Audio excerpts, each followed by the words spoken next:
Xi Jinping wants to turn the knife inward. The US wants more scientific collaboration with China. What could go wrong? And the EU is sanctioning China over its aid to Russia. That and more on this week's China News Headlines. Welcome to China Uncensored. I'm Chris Chappell. This episode is sponsored by Surfshark. Whenever you go online, you really ought to be using a VPN, like Surfshark, to cover your tracks and protect your identity. I'll tell you more at the end. So Chinese leader Xi Jinping has called on the Chinese Communist Party to turn the knife inward to end corruption. I guess purging more than 1 million communist officials just wasn't enough. I wonder if there's something fundamental about the Chinese communist system that breeds corruption.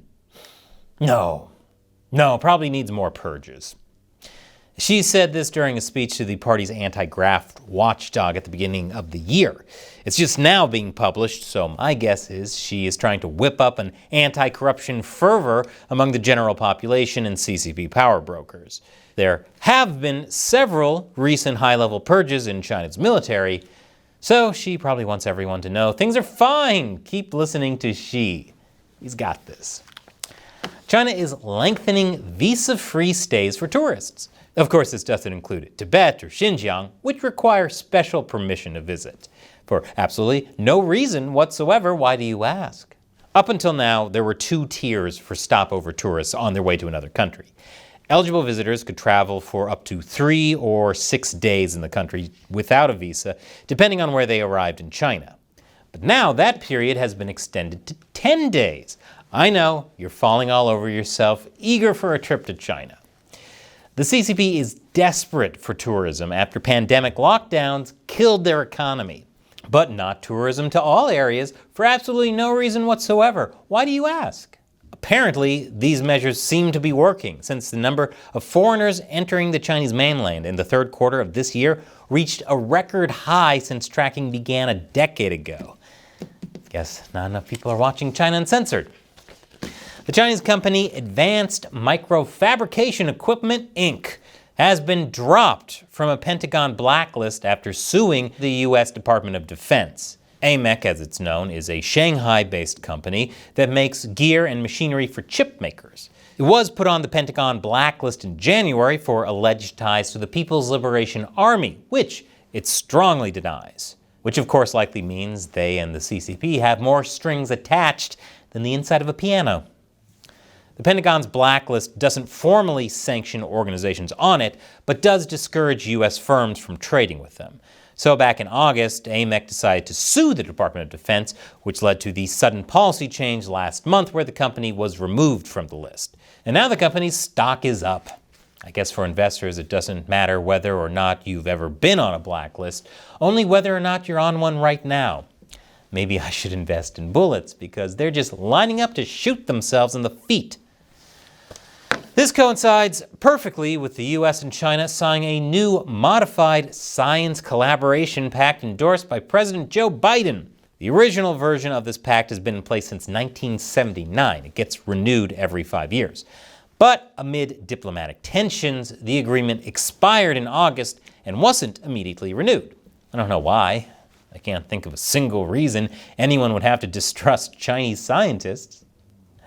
Scientists are welcoming the renewal, saying it provides for closer cooperation between the two countries in important scientific fields. Yes, American and Chinese scientific collaboration always works out so well.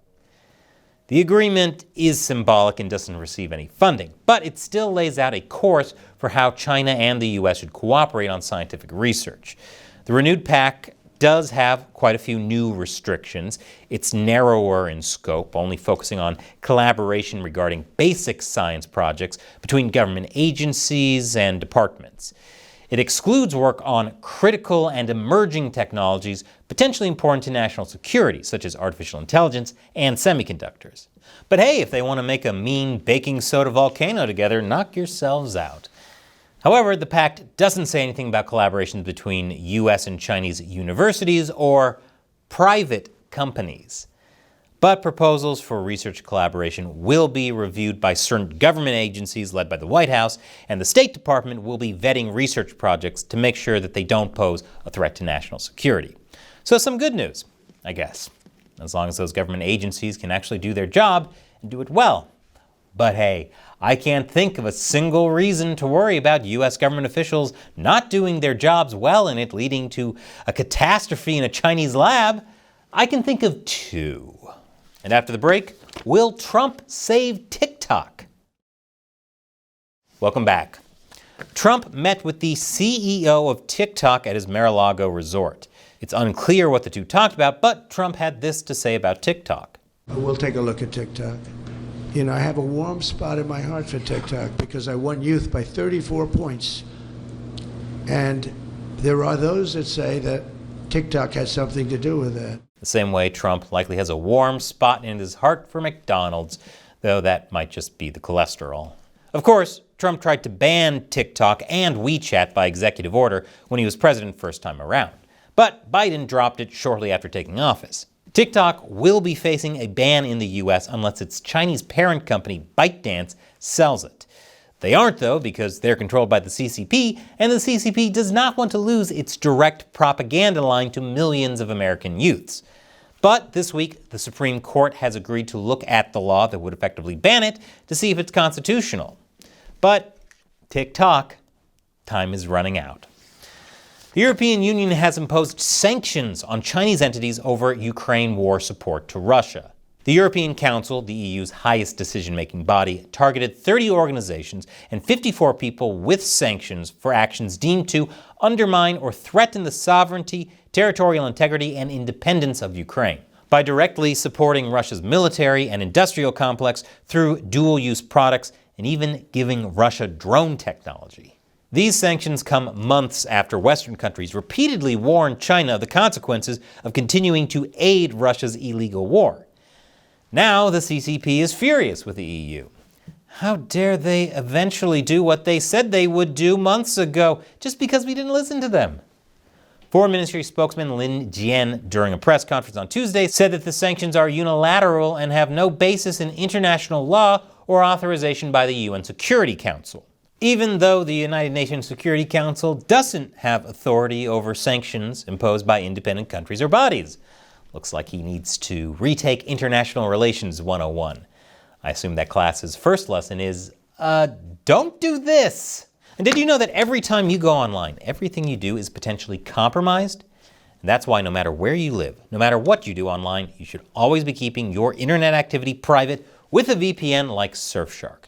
If you're not taking active steps to protect yourself, everything you do is being tracked and logged by the websites you visit, your internet service provider, and very often by your own government. Using a VPN makes you harder to track. Surfshark has servers you can connect to in over 100 countries, more than any other VPN. That makes your connection faster and more reliable. Plus, Surfshark has top-of-the-line encryption and a no-logs policy, meaning they don't collect your browsing data. That's why Surfshark was rated Editor's Choice for the best VPN for privacy and security by PC Mag. So check out Surfshark. With just one Surfshark account, you can connect as many devices as you want. It also comes with a 30-day money-back guarantee. So try out Surfshark risk-free. Go to surfshark.com/uncensored to get up to 4 months extra. That's surfshark.com/uncensored. The link is in the description below.